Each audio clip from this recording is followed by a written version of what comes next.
En la última clase estuvimos observando lo que el Señor pide de parte a los reyes de Judá, los pastores o los gobernantes de Judá, que practiquen el derecho, la justicia, que liberen al oprimido de parte del opresor, no hacer violencia al extranjero, a la viuda, al huérfano, no derramar sangre inocente. Eso es lo que pedía el Señor a los príncipes, a los reyes, a los gobernantes de Judá. Mira, el contenido del mensaje está relacionado con la justicia social. Esto fue escrito en el siglo VII antes de Jesucristo, siglo VI, porque el profeta Jeremías fue llamado al ministerio ¿en qué año?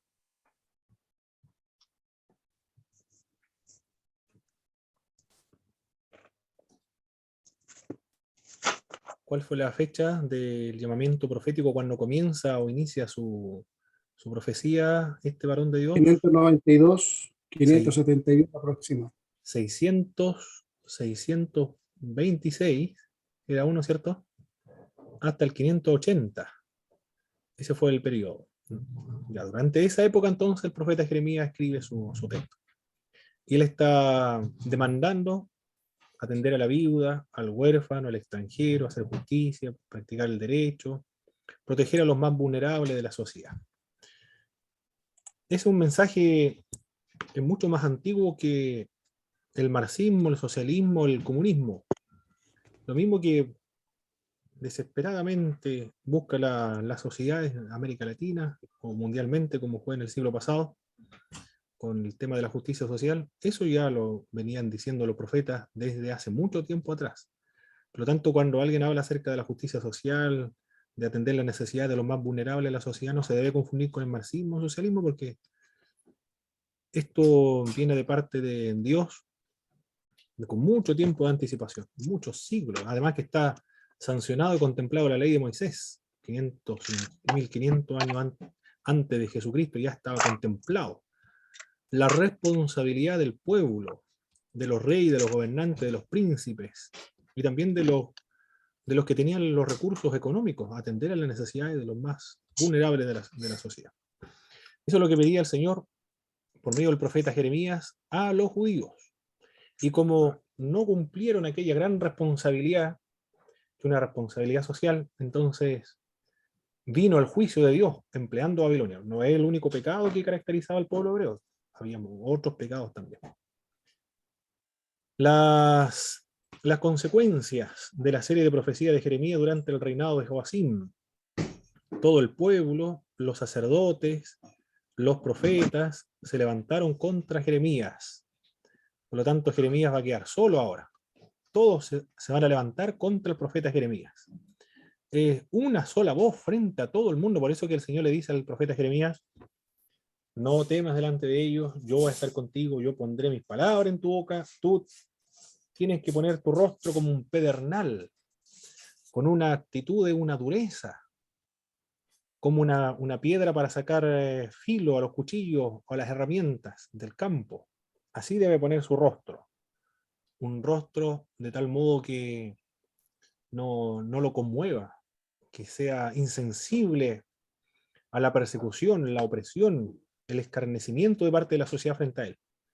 Porque el Señor lo va a enviar a una sociedad que es pérfida, a una nación corrompida, contumaz, que no se deja enyugar por el Señor. Idólatra también, que los aborrece todo lo que sea Dios. Por eso él de mantenerse firme, con un rostro como un pedernal, la actitud que debe hacerle frente a la persecución. Las consecuencias de la serie de profecías de Jeremías durante el reinado de Sedequías. ¿Cuáles fueron estas consecuencias? Lo azotaron, lo encarcelaron y luego lo confinaron a una cisterna. ¿Por qué lo trataron tan mal a este pobre hombre? Lo azotaron, lo encarcelaron, lo recluyeron a una cisterna, lo persiguieron. conspiraron su propio pueblo para matarle. ¿Por qué? ¿Cuál fue la razón de tanta persecución contra este joven, el profeta Jeremías, en el contexto de la invasión del imperio babilónico sobre los judíos?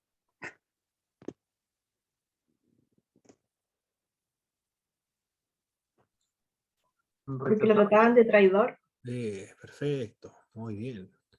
Las acusaciones que se le planteaban a Jeremías son acusaciones políticas entonces, en un contexto militar, en un contexto de guerra, de una invasión, de un asedio del imperio babilónico.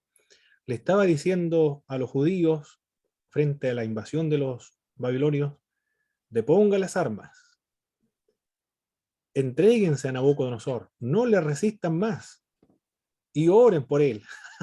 Lo que le estaba pidiendo, oren por los enemigos.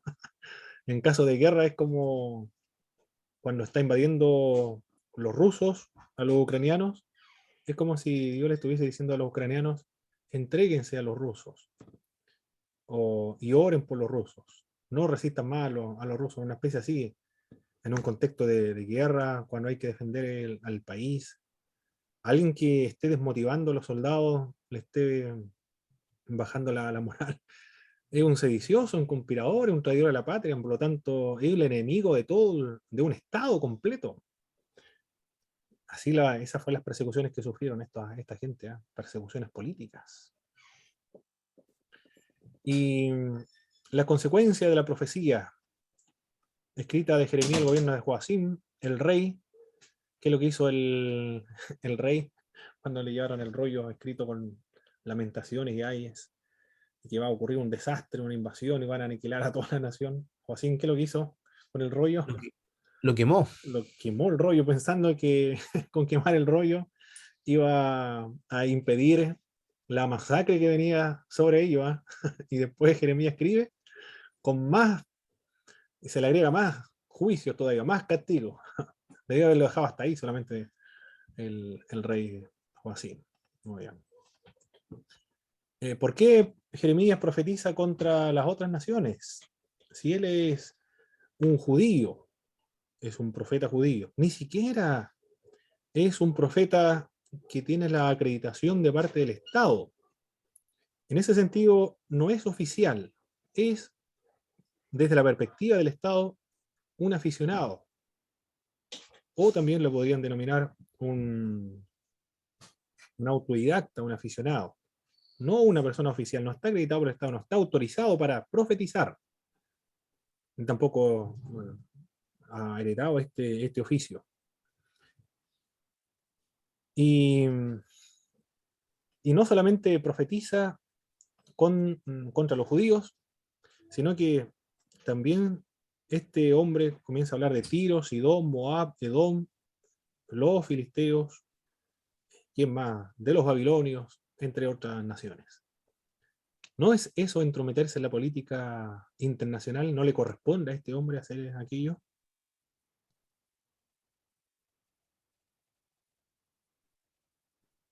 ¿Por qué habla él y profetiza contra otras naciones? Ese fue el encargo del Señor cuando lo llama. Si nos remontamos a algunos capítulos anteriormente, no solamente iba a ser profeta de Israel, sino también de todas las naciones. Muy bien. Porque él es representante no del Dios judío, porque el Dios judío no es el Dios de Judá o de Israel, que está circunscrito y ejerce su poder solo allí, sino que para los profetas este Dios de Israel es el Dios universal, que no está limitado a una tierra, sino que controla el universo, el mundo entero. Todas las naciones están sometidas delante de él. Él pone reyes y saca reyes. Levanta los imperios y lo destruye. No violando el libre albedrío de las personas, sino usando el libre albedrío de la gente, y lo utiliza para hacer o llevar a cabo su voluntad. A eso se le conoce como la providencia de Dios.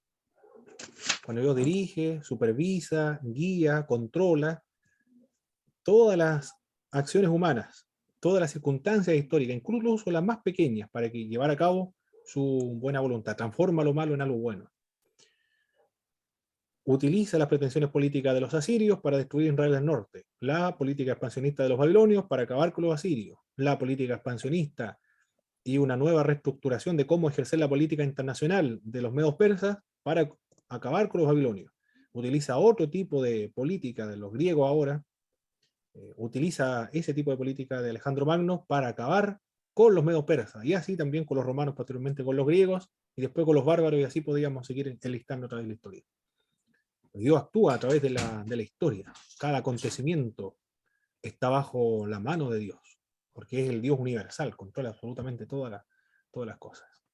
Muy bien, eso fue lo que estuvimos viendo entonces en la clase anterior, y hoy vamos a ver una introducción al siguiente profeta, al profeta Ezequiel. Cayó Jerusalén por Babilonio, por Nabucodonosor, por el imperio babilónico, y los judíos son llevados al cautiverio a Babilonia. Van a estar allí 70 años.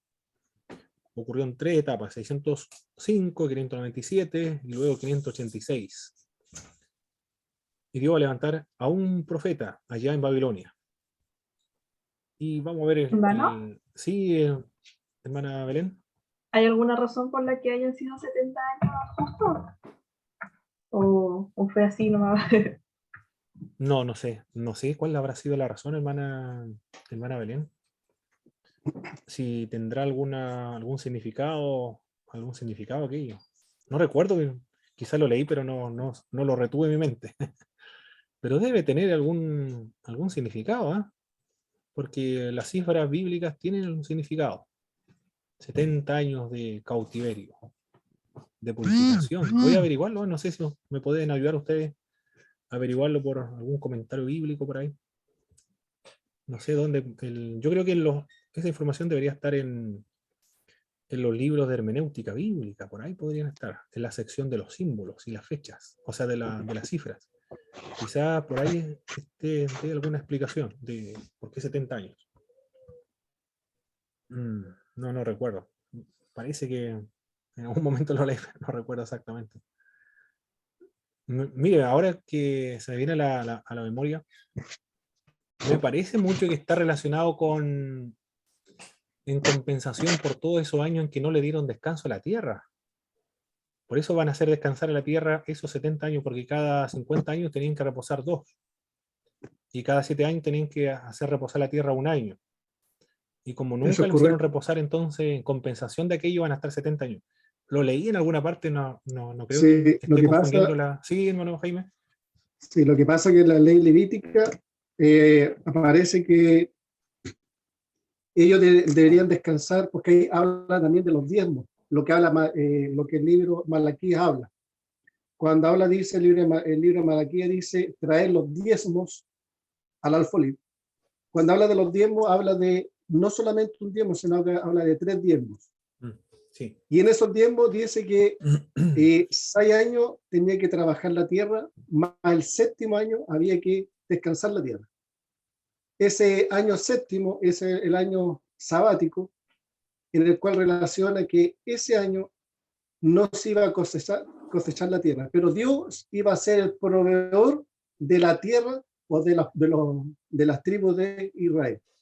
Dios no lo iba a desamparar, sino que sencillamente Dios lo estaba probando en relación a la obediencia, que Él iba a ser el proveedor, así como fue el proveedor en el desierto, Él iba a ser el proveedor en la tierra prometida. Por lo tanto, el pueblo hebreo no respetó el 7º año. En ese 7º año no había diezmo, porque no había cosecha. Como no había cosecha, por lo tanto no había diezmo. Ese diezmo que había era el diezmo de los pobres. Y en relación a eso, el pueblo hebreo no respetó el 7º año y fue la sumatoria de una cantidad de años, 490 años. Por eso que el Señor dice, castiga y hace la desolación. Como no dieron descanso a la tierra, Dios va a dar el descanso a la tierra 70 años, 1 año por cada 6 años, o sea, 490 años de fracción en que ellos no respetaron. Y Dios, en su misericordia, hace descansar la tierra sacando a su pueblo de la tierra. Muy bien, hermano Jaime. Sí, parece que lo había leído en alguna parte. Hermano Jaime, ¿eso está dónde Pablo Jó parece que lo menciona o no? El libro histórico. Eh, Lo pasamos cuando estudiamos Pentateuco. del Pentateuco. Hablamos un poco O de el las libro leyes. histórico también parece, Pablo Jó lo Sí, menciona. correcto. Mm, Y escudriñando un poco el libro de Malaquías, habla de los diezmos, plural, no diezmos, correcto. porque muchos sacamos ese versículo de diezmo, pero Dios está hablando de diezmo. Y los diezmos eran tres tipos de diezmos, que eran como el Exacto. 33 y fracción en relación al total. Mm, Y ahí habla del diezmo en el cual habla de las cosechas. Y el séptimo año, los levíticos o el pueblo hebreo no cosechaban la tierra. Por lo tanto, el sacerdote de la época decía al pueblo hebreo que ese año no se cosechaba porque la tierra tenía que descansar, dándonos, ¿cierto?, como llevándolo a la palabra del Génesis, que el séptimo día Dios descansó, por lo tanto la tierra también tenía que descansar. mm. Pero eso no significaba que la tierra no iba a producir fruto, sino que en la obediencia esa tierra iba a producir al 1000 por 1. Exacto. Sí, claro. Muchas gracias, hermano Jaime, por recordarnos esa parte, que lo estaba por ahí en un lugar de mi recuerdo. Recuerda que lo había leído en alguna parte. Muy bien. Vamos a ver entonces esta introducción.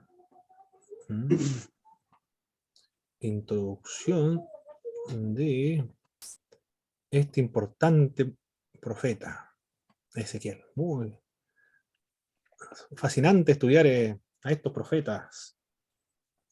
Hemos visto a Isaías, hemos visto a Jeremías también, y ahora al siguiente profeta, el profeta Ezequiel. Tenemos una pintura al óleo de Rafael Sanzio. No conozco nada más de Rafael Sanzio, solamente ese cuadro de él. Una pintura del año 1518, donde él trata de, lo más probable que leyó la Biblia y trató de inspirarse en aquellas secciones de la Biblia para componer esta obra. Algo así es lo que él se imaginó. Ahí vemos a un águila, un buey, a un león. El rostro del hombre no se logra apreciar ahí, pero en alguna parte debería estar. Bien. El profeta Ezequiel ha despertado fascinación a través de la historia. En su época la gente acudía a él como quien asiste a un espectáculo artístico, porque Dios le dice al profeta Ezequiel: al pueblo que yo te voy a enviar es un pueblo contumaz, rebelde. Una y otra vez le dice, un pueblo rebelde. Pérfido le llama el profeta Jeremías. Ellos van a acudir a escucharte, pero como quien va a escuchar a un cantante de amores, como un cantor de amores, que canta muy lindo y que toca muy bien la lira o los instrumentos de cuerda. Es como ir a ver un espectáculo artístico simplemente. Cuando está aburrido, para recrearse, las personas decían, no tenemos nada más que hacer este día, vamos a ir a ver a Ezequiel para que nos divierta un rato y nos recree un rato juntamente con toda nuestra familia. La gente acudía al profeta Ezequiel para ir a ver a un artista, como un cantante de música romántica. ¿Quiénes son los actuales cantantes de música romántica o los antiguos, hermanos, que ustedes conozcan? Que me pudiesen enlistar, por favor. Los cantantes modernos de música romántica.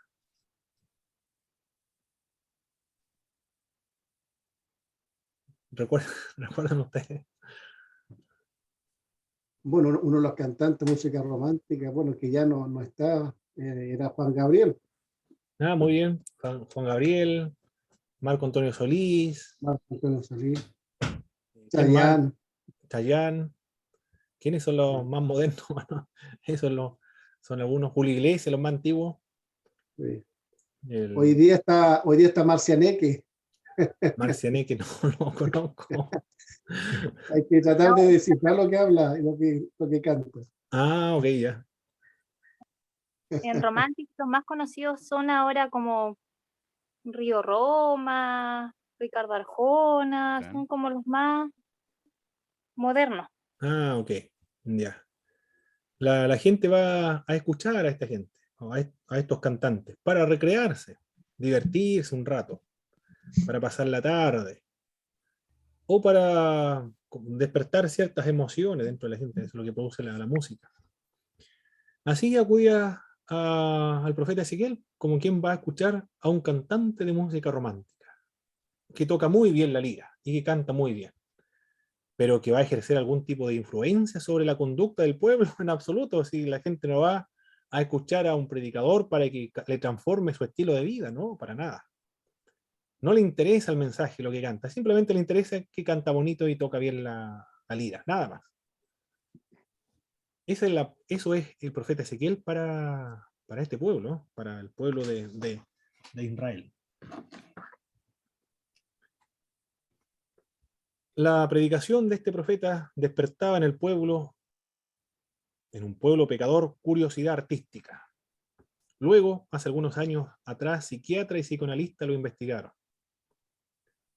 porque lo consideraron como una persona enfermiza. Dijeron, él tiene ciertos problemas que son dignos de investigación. Algunos autores lo diagnosticaron como enfermo de catalepsia y otros que sufría de esquizofrenia. Así lo investigaron estos médicos, ¿eh?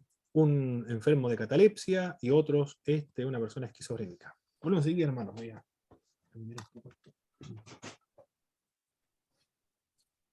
Y después, cuando la medicina dejó en paz al profeta Ezequiel, comenzaron a investigar a los ufólogos y vieron en el profeta Ezequiel a un gran privilegiado, que fue testigo de platillos voladores, que experimentó la abducción de parte de los ovnis. En la antigüedad lo veían como un artista, después lo vieron como un enfermo de catalepsia y de esquizofrenia, y después lo vieron como un ufólogo. El profeta Ezequiel fue uno de los ufólogos de la antigüedad, que vio platillos voladores. Se puede dividir la actividad del profeta Ezequiel en dos partes. Y la parte central del profeta Ezequiel, que va a constituir el mensaje principal o fundamental de este profeta. ¿Cuál va a ser? En el 586. Antes del 586, el mensaje va a ser de condenación. Y después del año 586, el mensaje va a ser de salvación o de consolación. En eso va a consistir el mensaje de este hombre. Se divide entonces la actividad del profeta Ezequiel en dos: condenación y salvación. Y lo central fue la cautividad babilónica o la destrucción de Jerusalén en el año 586. Ese fue el foco principal, donde él enfatizó su ministerio. Estos dos temas, hermanos, ¿les resulta familiar, conocido? Condenación y después salvación. ¿Qué otro libro se puede dividir así también, o otro profeta? Isaías. Isaías, primero Isaías, del 1 al 39, condenación o juicio, y después del 40 al 66, de consolación o de salvación. El profeta Ezequiel también. Así se puede dividir la actividad de este importante y curioso profeta de la antigüedad que ha despertado la curiosidad de los investigadores, de la gente antigua, de los ufólogos. ¿Quién era este varón de Dios de la antigüedad? El profeta Ezequiel, el hombre, su nombre, el nombre de él. A ver, aquí me está funcionando. Ahora sí. En hebreo significa fortalece. Eso es lo que significa su nombre. Por lo tanto, acá, ya con el propio nombre de este profeta, Su propio nombre va a servir como una analogía, una metáfora o un símbolo profético para ilustrar el mensaje que le va a corresponder dar a conocer al pueblo de Israel. Antes del 586, ellos pensaban que nada va a ocurrir. El profeta Jeremías está profetizando desde Jerusalén, el profeta Ezequiel está profetizando desde Babilonia, uno en Babilonia y el otro en Jerusalén. Y ambos están indicando el mismo mensaje: juicio, condenación, destrucción. Van a ser aniquilados los judíos que se encuentran en Jerusalén y otros van a ser esparcidos. Algunos falsos profetas que estaban en Jerusalén estaban diciendo 2 años solamente se van a demorar en regresar los que fueron cautivos a Babilonia. Y el profeta Ezequiel están diciendo que esto se va a demorar más tiempo, mucho más años. Jeremías también, en Jerusalén. Pero cuando se destruye Jerusalén en el 586 y el templo cae, la esperanza del pueblo se perdió totalmente. Hubo una transformación en su dogmático, en su mente, una transformación teológica en su mente. Fue algo realmente terrible lo que le ocurrió a este pueblo, muy desconcertante, porque ellos tienen en su mente la idea de que son el pueblo escogido de Dios. Y la tierra de Canaán es un regalo de Dios al pueblo. El pacto es incondicional, no se va a quebrantar. Y dentro de esta tierra de Canaán hay un lugar más santo, dentro de toda esta tierra, la tierra prometida, que es Jerusalén. Y hay un lugar santísimo dentro de esta tierra, que es el templo de Jerusalén. El nombre de Dios va a estar ahí permanentemente, eternamente y para siempre. Por lo tanto, va a ser indestructible. Pero cuando cae Jerusalén, el templo destruido, vienen los babilonios, entran al lugar santísimo sin ningún problema, no cae ningún rayo, ni un relámpago, ni caen fulminados los soldados, toman el arca del pacto y se lo llevan al hombro a Babilonia. Nada ocurre. En cambio, los judíos tenían que entrar una sola vez, el sumo sacerdote una vez al año, bien consagrado, cumpliendo muchos requisitos, con una cuerda atada, porque si Dios encontraba pecado en ese sumo sacerdote, caía muerto y lo tiraban. Nadie podía entrar, sino que lo tiraban con una cuerda. Pero ahora vienen los babilonios y entran al lugar santísimo, ningún problema, lo profanan y se llevan el arca del pacto incluso, la tierra de Babilonia. Es destruido el templo. Entonces ellos dicen,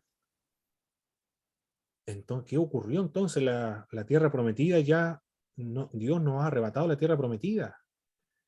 Nosotros pensábamos que Jerusalén iba a ser una ciudad eterna y el templo era indestructible. Y nosotros somos el pueblo escogido de Dios. ¿Qué ha pasado ahora? Se le vino abajo todo su dogma, toda la teología sufrió un cambio pero extraordinario en su mente, la conmovisión que ellos tenían, la idea religiosa que ellos tenían en su mente. Por eso que ellos quedaron totalmente desconcertados, muy confundidos, desanimados. Dudaban ahora, después del 586, si eran el pueblo escogido de Dios y si Dios todavía les seguía amando. O realmente ahora Dios nos ha abandonado totalmente. Por eso que Dios llama al profeta Ezequiel para indicarle que todavía siguen siendo el pueblo de Dios. Por eso que el nombre de él significa Dios fortalece. Porque Dios fortalece a los cautivos en Babilonia, después que han perdido la esperanza. Los descendientes del profeta Ezequiel provienen de una familia influyente sacerdotal hebrea. Este dato también es muy importante porque como sacerdote está muy acostumbrado a estas figuras del templo y Dios va a emplear analogías del templo para poder ilustrar la restauración del pueblo de Israel y ilustrar la repatriación. ¿De qué manera lo va a ilustrar? Por medio de analogías del templo. Analogías propias del culto, de la liturgia, de los ritos, todo lo relacionado con lo que él está más familiarizado, que es el templo y el mundo de los sacerdotes. Se crió en Jerusalén y estaba familiarizado con el ritual del templo, aunque probablemente nunca ejerció las funciones sacerdotales, porque por la cantidad de sacerdotes que había también. En el 597, ¿qué ocurre ahí? Fue llevado a Babilonia junto a otros miles de judíos del cautiverio. Hubo un primer cautiverio que ocurrió en el año 605. Se llevan a Daniel. Después viene Nabucodonosor por segunda vez a arreglar la situación política inestable en Jerusalén, porque hay algunos reyes que son muy rebeldes, que no despiertan mucha confianza para Nabucodonosor, que están formando alianzas en privado, alianzas secretas con el faraón de Egipto. Por lo tanto voy a ir a solucionar estos problemas, voy a ir por segunda vez a Jerusalén, y se lleva a otro grupo, que son los del año 597. Allí, en la segunda deportación a Babilonia, se llevan al profeta Ezequiel. Pero un hombre común y corriente, no es profeta todavía. Dios lo va a llamar, estando en la cautividad en Babilonia, para consolar al pueblo que ha perdido la esperanza. Por lo menos la segunda parte, porque la primera parte, este pueblo es un pueblo pérfido todavía. Vivía junto a su esposa, estaba casado, a diferencia del profeta Jeremías, que no se había casado porque no había razón práctica para casarse en la época del Jeremías, porque sus hijos iban a ser muertos o iban a ser vueltos esclavos. Este hombre estaba casado, vivía juntamente con su esposa en una región llamada Tel Aviv, cerca del río Quebar. Su esposa también va a servir como analogía, como una ilustración para que el mensaje del profeta Ezequiel tenga mayor impacto en el pueblo. Va a ser una ilustración muy dramática y dolorosa principalmente para el profeta Ezequiel, pero muy dramática en el contexto, porque la esposa muere un año antes de la destrucción total de Jerusalén, la caída de Jerusalén y la destrucción del templo. Un año antes muere la esposa en el 587. Fallece la esposa y Dios le dice: no debes llorar por ella. Los judíos que están en el cautiverio le preguntan: ¿ha muerto tu esposa? ¿Qué insensible eres? ¿Acaso no tienes corazón? ¿No tienes empatía? ¿Que no emites ninguna lágrima por tu esposa? El profeta Ezequiel le responderá a los judíos: así ocurrirá con Dios cuando sean destruidos los judíos que están en Jerusalén. Dios no va a lamentarse por la destrucción de su pueblo, no lo va a llorar, porque esta es una nación rebelde. No va a derramar ninguna lágrima, no le tendrá piedad ni misericordia. Cuando escuchen eso los judíos, terrorífico, se estremece el corazón. Claro, esa fue la oportunidad para que Ezequiel le hablara. Así hará Dios con ustedes, le dice. No le tendrá compasión ni misericordia. El Dios de amor, el Dios misericordioso, cuando desata el juicio sobre los pecadores, no les tiene compasión ni misericordia. Actúa de una manera cruel por medio de los babilonios, porque así son ellos, crueles. Y porque los judíos han actuado de ese modo contra su pueblo, sin misericordia, sin piedad. No practicaron el derecho ni la justicia. Derramaron sangre inocente. Le ofrecieron incienso a los lugares altos y sacrificio a Moloch. Por lo tanto, ahora ellos mismos van a ser los sacrificados, porque sacrificaron a sus hijos. Ellos van a ser los oprimidos. Ellos van a morir, porque eso fue lo que hicieron con los más vulnerables de la sociedad. Lo oprimieron. Ustedes lo que quitaban las tierras, extendían los territorios por medio del engaño. Ahora a ustedes se les va a quitar la tierra y va a pertenecer a otros después. Por lo tanto, lo que ocurre con los judíos acá es los resultados de su pecado. Cada uno será juzgado conforme a la obra que haya realizado. Terrible el mensaje que le va a dar el profeta Ezequiel a los cautivos en Babilonia antes del 586. Después ya el tema cambia totalmente, porque ahora ya están pero derrumbados emocionalmente, desconsolados, sin ninguna perspectiva positiva hacia el futuro. Están deprimidos, no tienen ganas ni siquiera de cantar, canten esas mismas canciones que cantaban en Sion. Están todos sus instrumentos aquí colgados. Junto a los ríos de Babilonia nos sentábamos y llorábamos, lamentando la destrucción de Sion allá en Jerusalén, decían los judíos que estaban en Babilonia. No tenían ganas ni siquiera de cantar. Debe ser muy, muy Ese terrible. versículo, ¿Sí, hermano Jaime? ese versículo que usted acaba de mencionar, mi hermano, cuando partió todo esto en relación al COVID, muchos templos se cerraron. ¿Mm? Y, y me vino ese versículo a mi mente y creo que muchos instrumentos fueron colgados en, en, cada, en cada hogar. Muchos añoraban de volver al templo y seguir cantando y alabando al Señor. Y después que poco a poco se fueron abriendo los templos, muchos no volvieron. Y los instrumentos aún siguen colgados en sus habitaciones. Y ese versículo me acuerdo de los judíos que estaban en Babilonia, que sus arpas, sus instrumentos en los cuales adoraban a Dios en el templo, ya no estaban sonando, sino que tuvieron que esperar un largo tiempo. Y hoy día la iglesia tiene la oportunidad de volver nuevamente al templo, pero han sido por voluntad propia que muchos se han quedado. Muy bien, hermano Jaime. Perfecto. Muchas gracias por su intervención. El profeta Ezequiel fue llamado al ministerio, pasados 5 años del cautiverio, 597.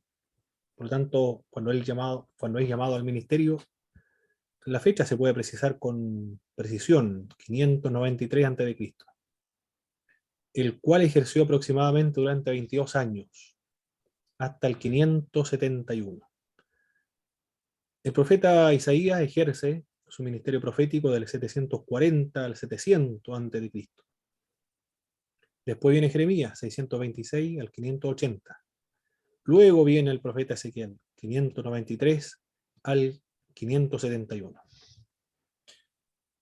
El profeta Ezequiel, la personalidad de este hombre, esto es lo que dicen los comentaristas, los que han estudiado a este profeta, que dicen de una mentalidad atractiva, era muy sensible, con una imaginación artística y creativa, incluso se le considera el místico por naturaleza. Él están viendo como una imaginación artística, creativa, pero en realidad lo que está haciendo el profeta Ezequiel es simplemente registrar las visiones que Dios le ha dado a conocer. Por lo tanto, él no está creando nada, ni está imaginando nada, sino que él está registrando lo que Dios le revela.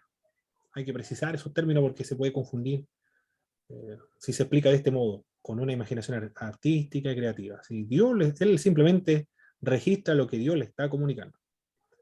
Místico por naturaleza sí, puede ser. Místico sí. Lo místico de buscar a Dios, tener visiones de Dios, así está relacionado el misticismo, de tener una unión con Dios. Ha sido llamado el primer dogmático del Antiguo Testamento, el Calvino del Antiguo Testamento, el hombre más influyente en el curso de la historia del pueblo hebreo. Algunos lo consideran junto con Edras como el padre del judaísmo después del exilio post-exílico. Gleason Archet, en su libro Una reseña histórica y crítica, una introducción crítica al Antiguo Testamento, Gleason Archet en ese libro es muy fundamentalista, muy, muy conservador también. Que al igual que Jeremías, este profeta pertenecía a una familia sacerdotal. El nombre de su padre fue Buzi, y era de suficiente alcurnia para merecer que Nabucodonosor lo llevara entre los cautivos a Babilonia. Nabucodonosor en el 597 se va a llevar a las personas más importantes, a los que están relacionados con la corte, con el templo, con los gobernadores, los que tienen el poder político, económico, religioso, los influyentes en la sociedad. Por lo tanto, el profeta Ezequiel tenía cierta alcurnia, por eso es que se llevan a esta persona, no a otro.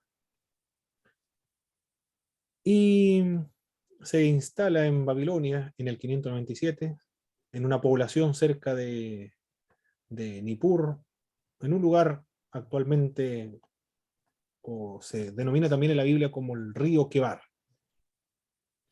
También Gleason Archet dice que fue llamado cuando tenía 30 años, pero el texto bíblico que da para indicar que él tenía 30 años cuando fue llamado al ministerio profético es cuestionable, no hay seguridad si está hablando acerca de su edad o se refiere a otro dato o otra fecha. No hay seguridad a qué se refiere en el capítulo 1, verso 1. Porque Sí, hermano Jaime. sí, yo leí esa en un libro de Walt, parece que fue, o en otro libro, no me acuerdo muy bien, que los 30 años va relacionados con los años en el cual el sacerdote entraba en oficio. Muy Eran los bien, 30 años, o esa es sea, la otra explicación que se da. antes podrían observar a sus padres, pero no podían ejercer el oficio sacerdotal. Por ende, a los 30 años pueden ejercer el oficio sacerdotal. Muy bien, muy bien. Ese dato no lo había leído, ¿eh? Hay otras explicaciones también que se han dado, pero es un texto confuso, del capítulo 1, verso 1, cuando se refiere a los 30 años, o el año 30.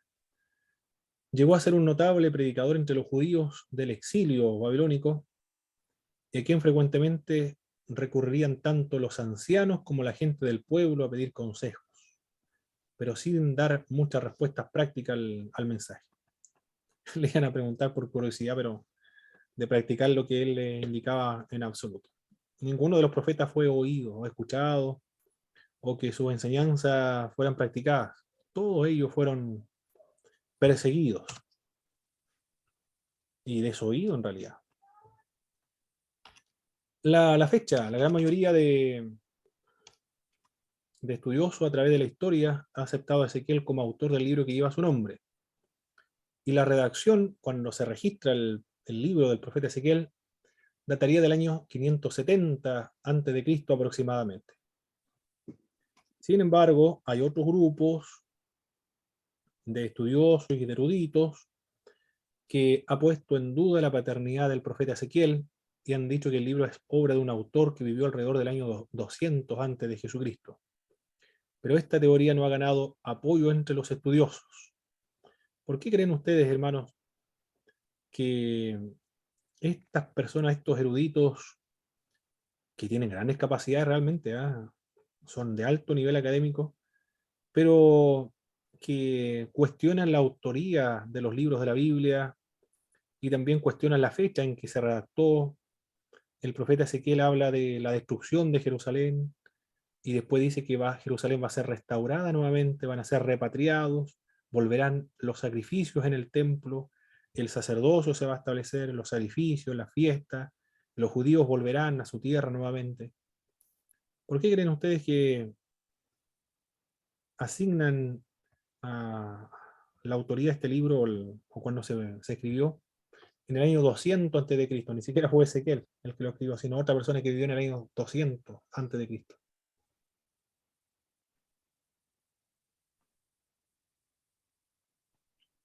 ¿Cuál creen ustedes que sea la razón? ¿No creen en lo sobrenatural?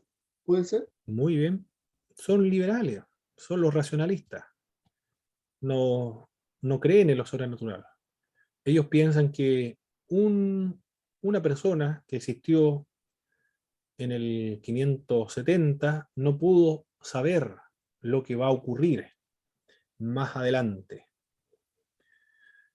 No puede saber lo que ocurrirá mucho tiempo después. No lo sabe. Por lo tanto, es una historia simplemente. Pero que está escrito como si esta fuese una profecía. Eso es. Porque no creen en lo sobrenatural. Interpretan la Biblia, realizan sus investigaciones bíblicas desde esa perspectiva racionalista. Porque niegan la posibilidad de la revelación. Nosotros no tenemos problema, porque creemos que Dios lo puede revelar. Pero ellos tienen ese problema, ese prejuicio. No existe lo sobrenatural. Nadie puede saber lo que va a ocurrir mucho tiempo después. José Luis Sicre, con respecto al contexto histórico, dice lo siguiente. En el contexto histórico, aquí vamos a ver El imperio babilónico había logrado derrotar a los asirios y también a los egipcios.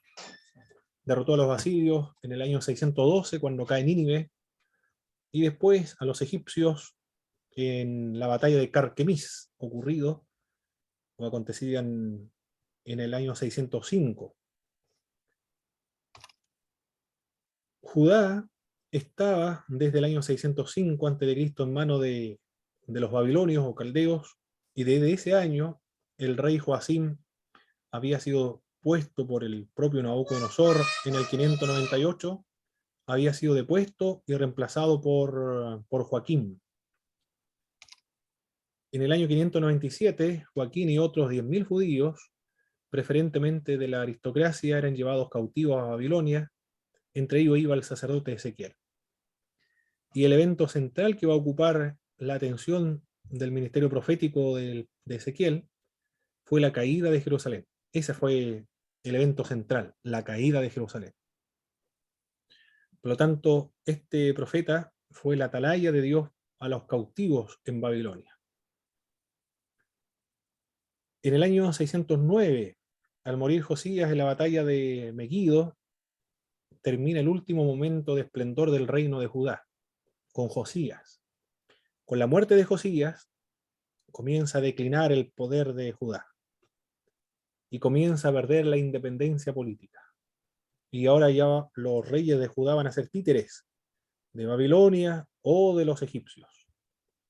Joaquín, que había subido al trono el año 609 por decisión del faraón Necao, hubo de someterse a Babilonia en el año 603, pero más tarde dejó de pagar tributo, no envía más tributo a Babilonia.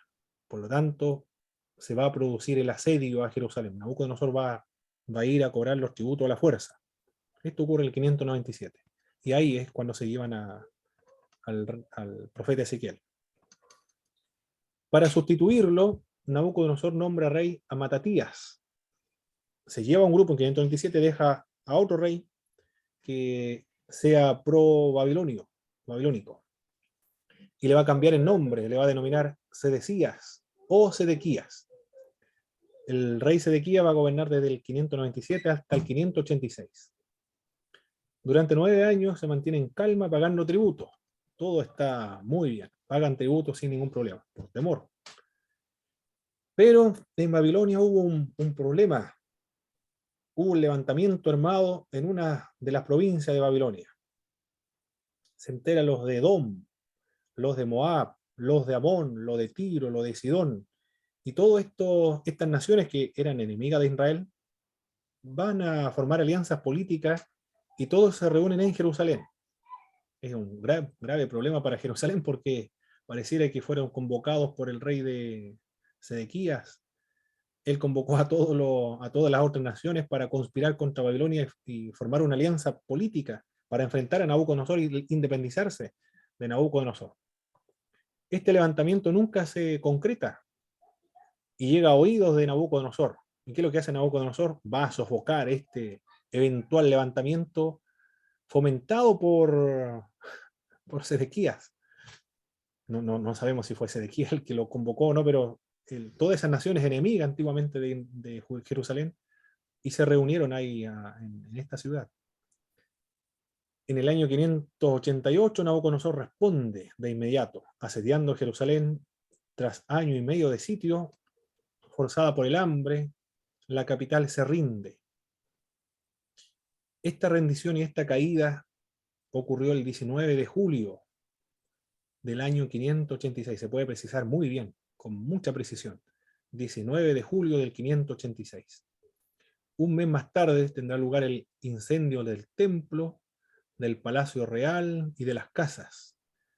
Los babilonios saquean los tesoros, derriban las murallas, deportan a un nuevo grupo de judíos también. Y cae finalmente, desaparece Jerusalén por 70 años. Cuando todo esto acontece, ahora ya ni siquiera hay gobiernos títeres en Jerusalén. Ya no hay gobierno propio y perdieron la autonomía política, o una pseudo autonomía política. Ahora ya perdieron la independencia política totalmente. Jerusalén y Judá se convierten en una provincia más de Babilonia. Los judíos han perdido todo entonces. Han perdido la tierra, la tierra prometida, han perdido la ciudad santa, han perdido el templo que se supone era indestructible, han perdido la independencia, ni siquiera les queda la esperanza del retorno o la seguridad de ser el pueblo elegido y amado de Dios. No están seguros si van a volver o no. Porque ya ocurrió una deportación, los asirios se llevaron a Israel y Israel nunca se restauró. Se perdieron allá en la provincia de Siria. Quizá ellos están pensando, a nosotros nos va a ocurrir igual. Vamos a desaparecer. Existimos en este mundo y ahora ya dejamos de existir. Lo más probable es que todo eso se le haya pasado por la mente a estas personas. Uno no sabe lo que se le pasa por la mente a alguien que esté en estas situaciones críticas, ¿eh? Pero yo creo que habrán pensado algo similar, algo terrible, una depresión, pero fulminante sobre ellos. Ya yo creo que ni siquiera querían seguir viviendo. Ezequiel refleja a través de su mensaje la inminencia de la catástrofe, pero la esperanza de la restauración. Aquí ha caído, han perdido todo, ha caído todo ha sido derrumbado. La ciudad, la tierra, el templo, la independencia, la esperanza del retorno, la incertidumbre si son o no el pueblo elegido de Dios y también su dogma o su teología. Todo ha sido destruido. Tienen que reconstruirse de nuevo. Eso es lo que indicaba el profeta Jeremías. Destruir, derrumbar, acabar, arrancar para reconstruir otra vez esta vasija de barro que tiene que ser rota y luego reconstruida. La nación de Israel tiene que ocurrirle esto, tiene que ser destruida para ser reedificada nuevamente. Aquí el dogma, la teología, todo tiene que ser reestructurado otra vez. Ahí tenemos una imagen del imperio babilónico. Esta es la dominación del imperio babilónico, Babilonia, la capital. Y después vendrá el imperio de los medos persas, que se extiende, abarca mucho más territorio, alcanzando hasta Egipto. Muy bien. Eso ocurrió entonces en este momento, o en esta fecha, en esta época histórica. Los temas teológicos que trata el profeta Ezequiel. Uno de ellos es la santidad y la trascendencia de Dios. La trascendencia, ¿a qué se refiere o a qué alude? Trascendencia que Dios es diferente, distinto, aparte de la creación, es el totalmente otro, no se puede describir con analogías que provengan de la naturaleza porque es totalmente distinto. Por eso no se pueden hacer imágenes ni nada o alguna semejanza de parte de Dios porque es otro. Por eso Karl Barth dice, es el totalmente otro. A eso se refiere la trascendencia. La inmanencia es que Dios está presente en medio de la creación. El profeta Ezequiel habla de la trascendencia y la santidad de Dios. Dios está más allá de la creación. Como Dios está más allá de la creación, entonces la revelación al profeta Ezequiel tiene que hacerse por medio de un guía angélico. Por eso que los ángeles son los que traen mensajes a este profeta. El profeta ve mensajeros y guerreros angélicos cumpliendo las órdenes de Dios, la voluntad de Dios. El profeta solo ve el aspecto de la gloria de Dios. La gloria de Dios se levanta del lugar santísimo, va a los atrios del templo, después a la plaza del templo, después se va alejando un poco más, hacia el oriente, en la colina, al final de una montaña, se va hacia el norte, hacia el oriente, porque la gloria de Dios se va. Lo ve como un torbellino, lo ve como una nube, como un fuego, un relámpago, como seres vivientes, como arcoíris. Esas son las imágenes, aspectos de la gloria de Dios. Eso es lo que logra ver simplemente el profeta. Son teofanías de Dios, manifestaciones visibles, concretas de Dios, pero son para reflejar la gloria de Dios. Dios es santo, y como es santo, no tolera la maldad del pueblo. Los judíos han acumulado, desde que salieron de Egipto, han acumulado una montaña inmensa de pecado, infinita de pecado. Ellos tienen un dogma pervertido, destruido, porque piensan que Jehová tiene esposa, será, los hijos son los Baales. En Jeremías decía que la gente decía en esa época, Jehová no es el único Dios que existe, y lo que él prometió no lo va a hacer. Solamente está amenazando, pero no cumple con sus amenazas. Bueno, acá ya ha cumplido con sus amenazas. Indica entonces que no tolera para siempre la maldad. La maldad que el pueblo le ha dado rienda suelta, se ha acabado aquella cuerda. Ha llegado el límite de la maldad. Por lo tanto, ahora Dios comienza a castigar el pecado del pueblo. Los capítulos 4 al 24 se dedican en gran parte a los oráculos que anuncian que Dios ya no pasará por alto el pecado de la nación. Esto es un juicio colectivo hacia la nación entera. Los reyes, los gobernantes, los ancianos, los príncipes, los sacerdotes, los profetas, el pueblo en general, el papá, la mamá, los hijos, las hijas, todos van a sufrir las consecuencias del pecado. Es un castigo colectivo a una nación, porque no ha cumplido las demandas que exigía Dios para este pueblo, para que lo representara ante el mundo.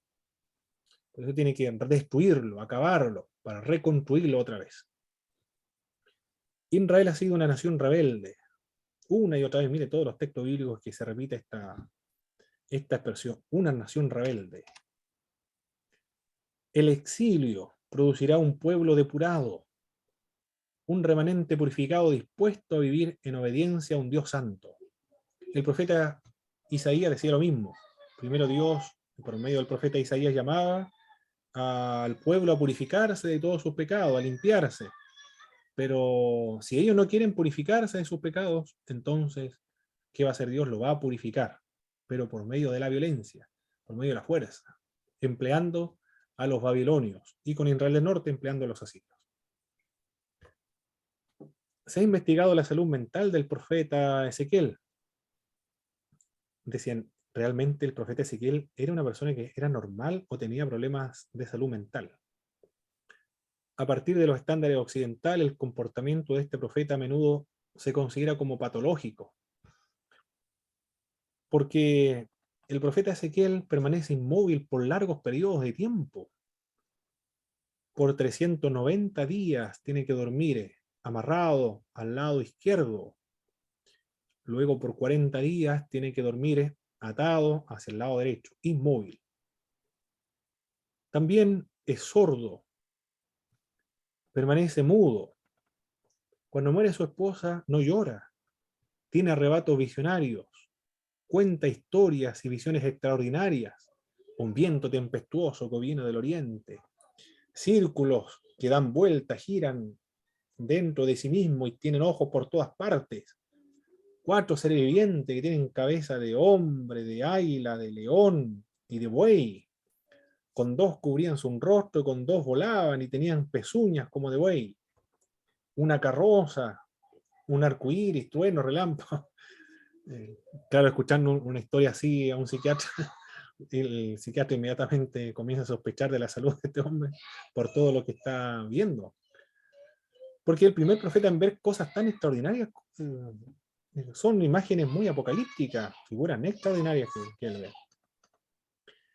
Y se comporta de una manera casi extravagante, porque lo más extravagante es que comienza a aplaudir y a zapatear, y comienza a gritar en las calles, haciendo como un loco, aplaudiendo, zapateando y gritando en las calles. ¡Ay, ay, ha caído Jerusalén! Otros lo interpretan como bravo, bravo, ha caído Jerusalén. De pronto está como un niño que está jugando con tierra, con greda o con arcilla, y comienza a edificar una ciudad de Jerusalén y pone una plancha de metal, de hierro. Después se le ocurre no la cabeza, el cabello. Una tercera parte lo arroja en la muralla de Jerusalén, otra parte lo arroja afuera de Jerusalén, otra parte lo tira al viento. ¿Qué es todo lo que está haciendo este hombre? Y después se le ocurre comer pan, pero con una mezcla de varias harinas, de lentejas, de varias semillas, de trigo, con y cocido en excremento de animal. Tiene un comportamiento muy, muy extravagante. Bueno, él está ilustrando estos medios, empleando estas ilustraciones para poder que su mensaje tenga más relevancia, más fuerza o impresione al espíritu de las personas que lo están escuchando.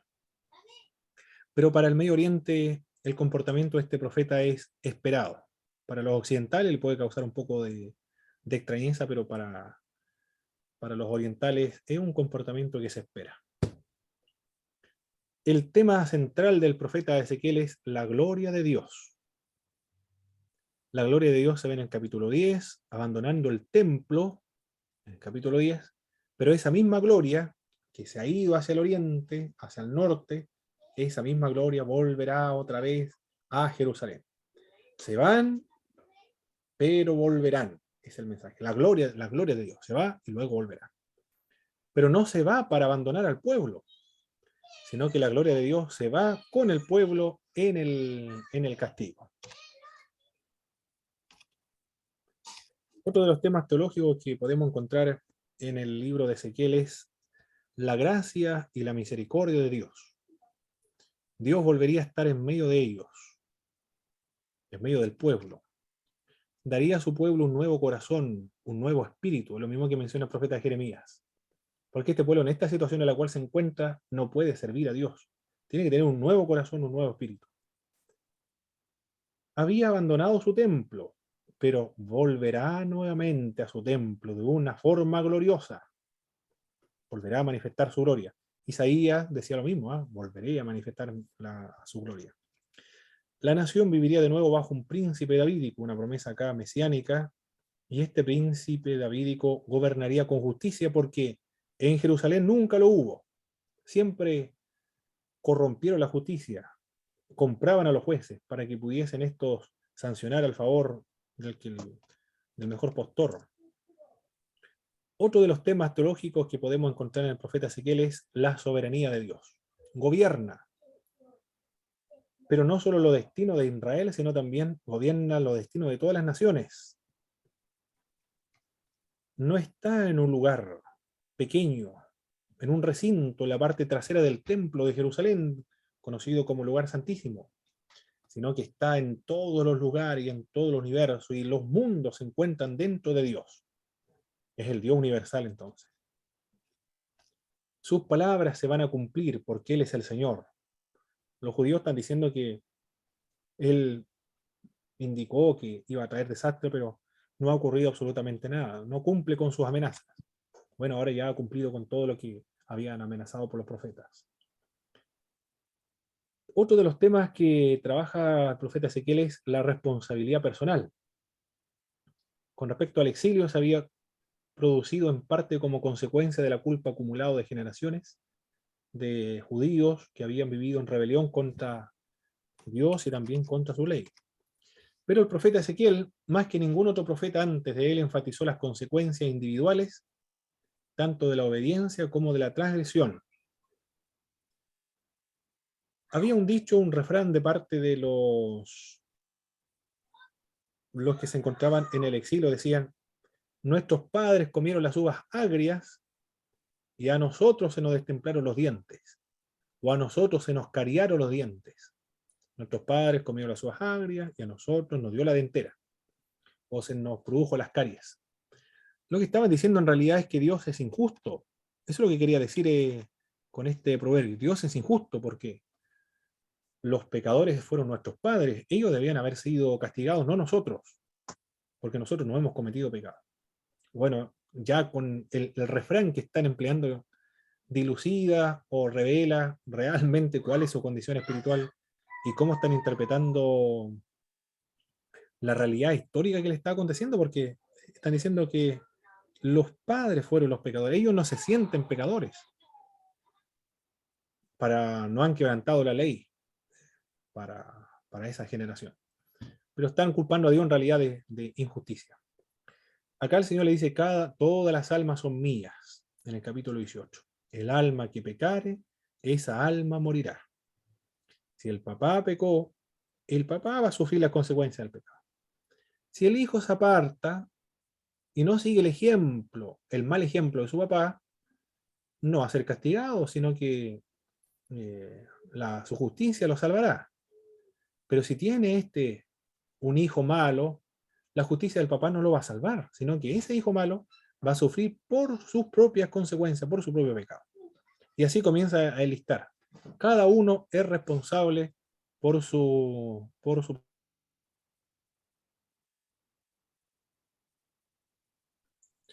Él entonces enfatiza la responsabilidad personal. Muy importante este tema de la responsabilidad personal. Al castigar a su generación por los pecados de los padres, se quitaban de encima cualquier necesidad de reformarse con su pecaminosidad. Todos esos son los temas que se desarrollan todos los capítulos de este profeta. Muy, muy interesante analizar bueno, como todos los profetas. ¿A cuál de los profetas, hermanos, le ha interesado? Bueno, hemos estudiado de Isaías, Jeremías, pero ¿cuál es el que más le ha llamado la atención o se identifica o le haya admirado más? Ezequiel, profe. Muy bien. ¿Por qué Ezequiel, este profeta? Lo poco que hemos estudiado presenta una voluntad más sumisa a Dios en el sentido también de cómo Dios lo sitúa, porque finalmente el hombre cumple a cabalidad cada mandato y cada representación, cada simbolismo que ocupa a Dios, en este caso en la vida de Ezequiel. Por ejemplo, el hecho de raparse, el hombre no pone ninguna objeción. El hecho de acostarse una cantidad de tiempo por un lado y después por la otra, si alguien dijera, pero esto es humillante, pero no es humillante, es amor, es servicio, es vocación, es sumisión, es entendimiento de quién lo había llamado.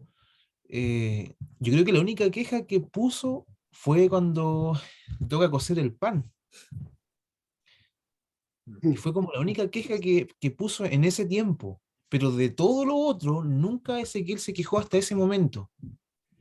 Entonces es un hombre realmente admirable, el servicio, la vocación, el amor y el temor con el que ejerció su ministerio profético. Sí, sí.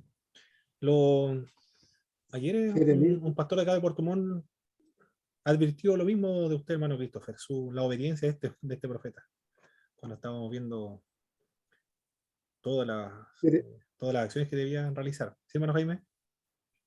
Sí, Jeremías también es un profeta que se saca mucho en las predicaciones.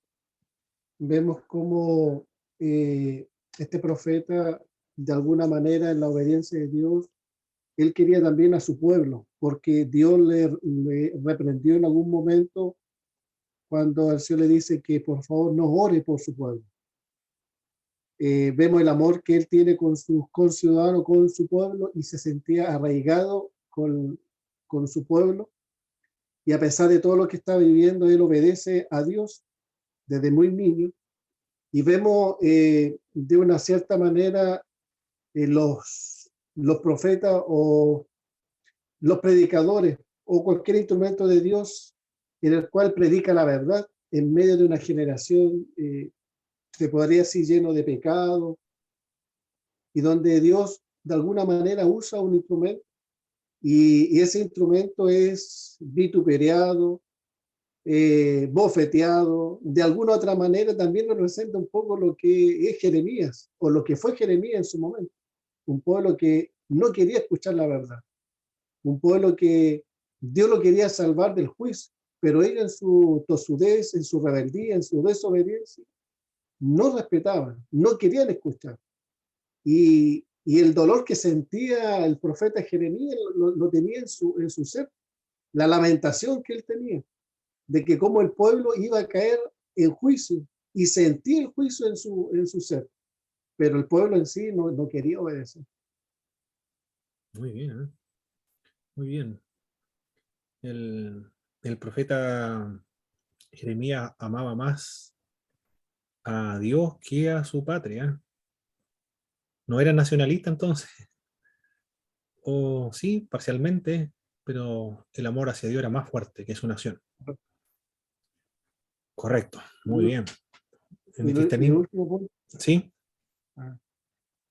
Cuando reflexionaba un poco en relación a estos profetas y cómo Dios es el centro de toda la historia bíblica, principalmente de su pueblo, vemos el amor y la misericordia de Dios hacia su pueblo.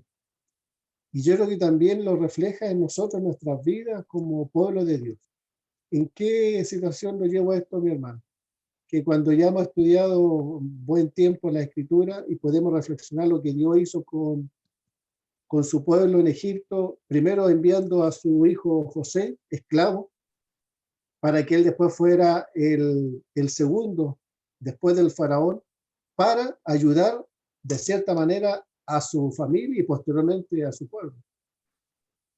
Es el Dios, es el centro de todos los acontecimientos. Ahora pasan los años y vemos cómo, a pesar de Dios derrama juicio sobre su nación, aún guarda un remanente. Y envía a estos profetas, envía a Daniel primero, después envía a Ezequías, y vemos que son ellos los que de alguna otra manera mantienen vivo el mensaje de Dios hacia su pueblo. Entonces vemos que Dios, a pesar de todo, vemos que un Dios de juicio que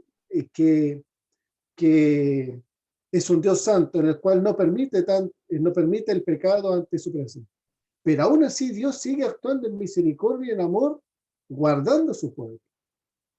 Y ahí vemos el Dios que en el amor que Él tiene en su corazón, yo creo que Él le duele cuando un hombre o una mujer peca ante Dios. Yo creo que el corazón de Dios se siente tan triste que busca la forma de que ese hombre se arrepiente y vuelva de nuevo a su Padre. Y eso lo refleja a nosotros también hoy día, que Dios sigue hablando en estos tiempos, que Dios quiere salvar a la humanidad, quiere salvar al hombre del pecado del cual está lleno y que sabemos que es una muerte, que va a una muerte eterna, que no hay escapatoria, no hay salvación, pero Dios sigue hablando en la humanidad y vemos estos dos parámetros que Dios siempre está ahí presente. Perfecto. Muy bien, muy bien. Muchas gracias, mis hermanos, por su intervención. Vamos a responder todas estas preguntas. ¿En qué o en cuáles son los años en que el ministerio Ezequiel ejerció su ministerio profético?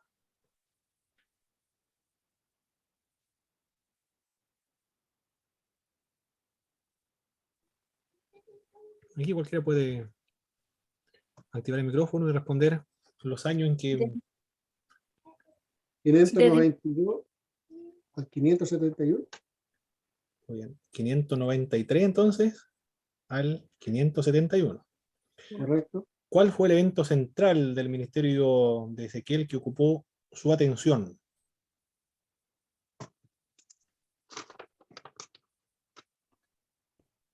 El cautiverio babilónico. Perfecto, el cautiverio babilónico. Ese fue el evento central entonces que ocupó la atención del profeta. ¿Y cuáles son los temas principales teológicos del profeta Ezequiel? Condenación y salvación. Bueno, esos son la actividad del profeta, se puede dividir en la actividad del profeta en esos dos puntos, pero con respecto a los temas teológicos del profeta que trabaja en todo su libro. La santidad. Perfecto, la santidad, muy bien. ¿Qué más? La trascendencia de Dios. Trascendencia de Dios, perfecto. La gracia y la misericordia de Dios. La misericordia de Dios también. ¿Qué más? La soberanía de Dios. Dios es soberano, es el Dios universal, no es el Dios de los judíos solamente. Y por último, la responsabilidad personal. Cada uno pagará conforme a sus propios pecados.